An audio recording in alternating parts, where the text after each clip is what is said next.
మన దేశంలో language war అనేది ఎంత రచ్చకు దారితీస్తుంది, దీనివల్ల మన ఆర్థిక వ్యవస్థకు ఎంత నష్టం చేకూరుస్తుంది అనే విషయాలను మనం ఈ వీడియోలో తెలుసుకుందాం. తాజాగా తెలుగు రాష్ట్రాల్లో సైతం కొన్ని యూట్యూబ్ ఛానళ్ళు ఈ లాంగ్వేజ్ వార్ను ప్రమోట్ చేస్తూ ఉన్నాయి. గతంలో మార్వాడి హటావో అనే నినాదాన్ని తెలంగాణలో కొంతమంది సంకుచిత స్వభావం కలిగిన వాళ్ళు దీన్ని ప్రమోట్ చేస్తూ వచ్చారు. అది సద్దుమణిగింది అని అనుకునే లోపే తాజాగా రెండు తెలుగు రాష్ట్రాలకు సంబంధించిన కొన్ని బైట్లు అంటే పీపుల్ మాట్లాడుతూ ఉంటారు కదా, అలాంటి వీడియోలు సర్క్యులేట్ అవుతూ ఉన్నాయి. తెలుగు రాని వాళ్ళు అసలు ఇక్కడ ఉండవద్దండి, ఓలా ర్యాపిడో ఇలాంటివి నడుపుకునే వాళ్ళు మా రాష్ట్రంలో ఫస్ట్ తెలుగు నేర్చుకుని మీరు మాట్లాడండి, అంతే తప్ప మీకు తెలుగు రాకపోతే ఇక్కడ నుంచి వెళ్ళిపోండి అనే విధంగా ఒకడు మాట్లాడుతున్నాడు. ఇంకొకడేమో తెలంగాణలో ఉండాలి అని అనుకుంటే మీరంతా కూడా తెలుగు నేర్చుకోవాల్సిందే, ఎవరికైతే తెలుగు రాదో మీరంతా కూడా తెలంగాణను వదిలి వెళ్ళిపోండి అనే విధంగా మరొకడు మాట్లాడాడు.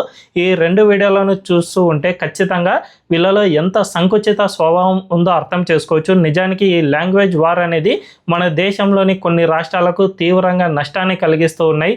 తమిళనాడు, కర్ణాటక, మహారాష్ట్ర అండ్ కేరళలో మరీ ఎక్కువగా లేదు, కానీ అక్కడ కూడా లాంగ్వేజ్ వార్ అనేది నడుస్తూ ఉంది. ముఖ్యంగా దక్షిణాది రాష్ట్రాల్లో కొన్ని పొలిటికల్ పార్టీలు ఎక్కువగా దీన్ని ప్రోత్సహిస్తూ ఉన్నాయి. దురదృష్టవశాత్తు దేశీయ పార్టీ అండ్ దేశవ్యాప్తంగా మేము అధికారంలో ఉన్నామని చెప్పుకునే బీజేపీ సైతం మహారాష్ట్రలో ఈ లాంగ్వేజ్ వార్ను ప్రోత్సహిస్తోందనే చెప్పుకోవచ్చు. నిజానికి ఈ స్టేట్స్ ఈ లాంగ్వేజ్ వార్ వల్ల ఏ విధంగా నష్టపోతూ ఉన్నాయి అనే విషయానికి వస్తే కర్ణాటకను ది బెస్ట్ ఎగ్జాంపుల్గా మనం చూడవచ్చు. నిజానికి కర్ణాటకలో ఈ లాంగ్వేజ్ వార్ అనేది చాలా తీవ్రంగా ఉంది. అక్కడ ఎంత తీవ్రంగా ఉంది అంటే జనరల్గా బ్యాంక్ ఎగ్జామ్స్కు తెలుగు రాష్ట్రాల నుంచి కర్ణాటకలో రాయడానికి ఎక్కువగా వెళ్తూ ఉంటారు. అండ్ బెంగళూరు అనేది ఐటీ సెక్టర్కు ఒక హబ్ లాంటిది కాబట్టి అక్కడ కూడా ఉద్యోగానికి చాలామంది అక్కడ ఆప్షన్ను పెట్టుకుంటూ ఉంటారు. కానీ ఈ లాంగ్వేజ్ వార్ అనేది అక్కడ తీవ్ర రూపం దాల్చిన సందర్భంలో తెలుగు రాని వాళ్ళు మీరు ఇక్కడ ఎందుకు ఉంటూ ఉన్నారు అనే విధంగా చాలా చిన్న చూపు చూడడం అనేది అక్కడ స్టార్ట్ అయింది.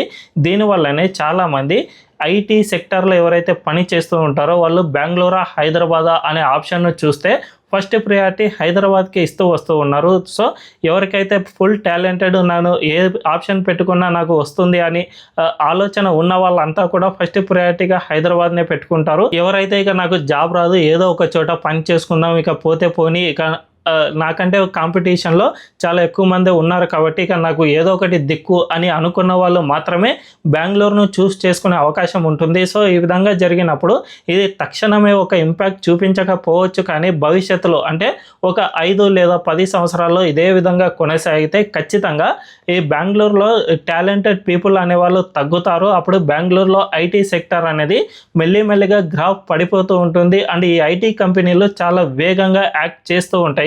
ఫర్ సపోజ్ విప్రో అంటే అక్కడ ఉంటుంది, ఇక్కడ ఉంటుంది, గూగుల్ అంటే అక్కడ ఉంటుంది, ఇక్కడ ఉంటుంది.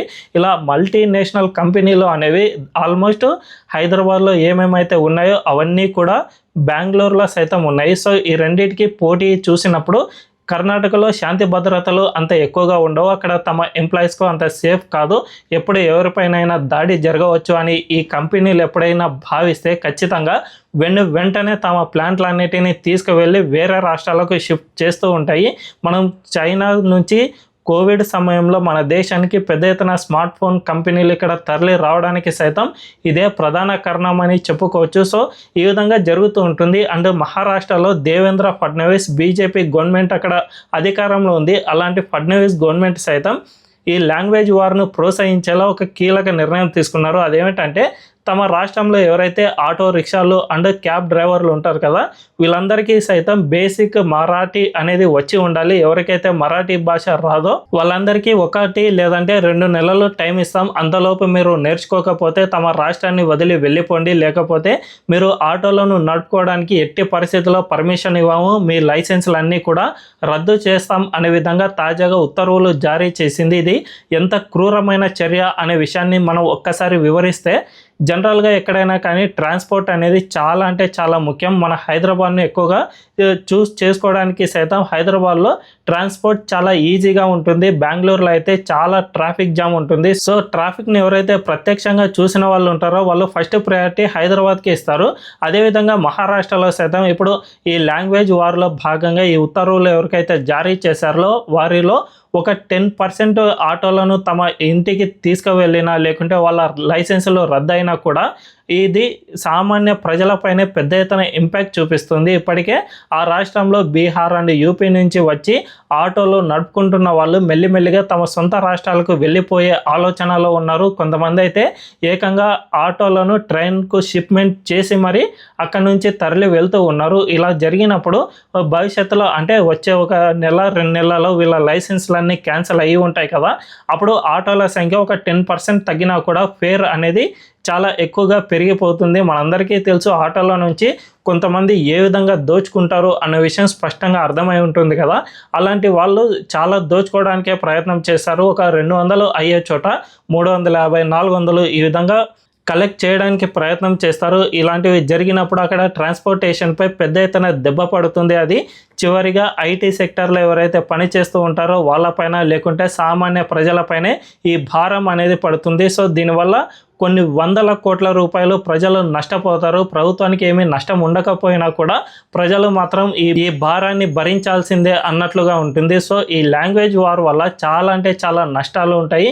ఈ విధంగా ఆర్థిక భారం ఒకవైపు ఉంటే తమిళనాడులో ఇప్పటికీ కూడా హిందీ అనేది అక్కడ నేర్పించారు కాబట్టి వాళ్ళు ఇతర రాష్ట్రాలకు వెళితే అసలు హిందీ అనేది అంత ఈజీగా మాట్లాడలేరు. ఫర్ సపోజ్ మనం ఏపీ అండ్ తెలంగాణ విషయాలకి వస్తే తెలంగాణలో ఎక్కువ మంది గతంలో నిజాం పాలనలో ఉండి వచ్చారు కాబట్టి ఇక్కడ హిందీ అనేది కాస్త ఎక్కువగానే మాట్లాడుతూ ఉంటారు. ఫస్ట్ లాంగ్వేజ్ తెలుగు మాట్లాడితే సెకండ్ లాంగ్వేజ్ ఉర్దూ చాలా బాగానే మాట్లాడుతూ ఉంటారు. కానీ ఏపీలో మనం ఒక్కసారి వెళితే అక్కడ హిందీ అంత అలవోకగా మాట్లాడరు. ఎందుకంటే అక్కడ చరిత్రలో ఎక్కడ కూడా నిజాం పాలన అనేది లేదు కాబట్టి అంత ఈజీగా మాట్లాడరు. సో ఈ విధంగానే తమిళనాడులో అస్సలు కనీసం అంటే కనీసం హిందీ సైతం నేర్పరు. అక్కడి వాళ్ళకు హిందీలో ఆలు చదవడం కూడా రాదు అని చెప్పుకోవచ్చు. దీనివల్ల భవిష్యత్తులో ఎక్కడో ముంబైలోనో పూణేలోనో లేకుంటే యూపీలోనో వీళ్ళకు జాబ్ అనేది వచ్చినప్పుడు అక్కడికి వెళితే చాలా అంటే చాలా ఇబ్బంది పడతారు.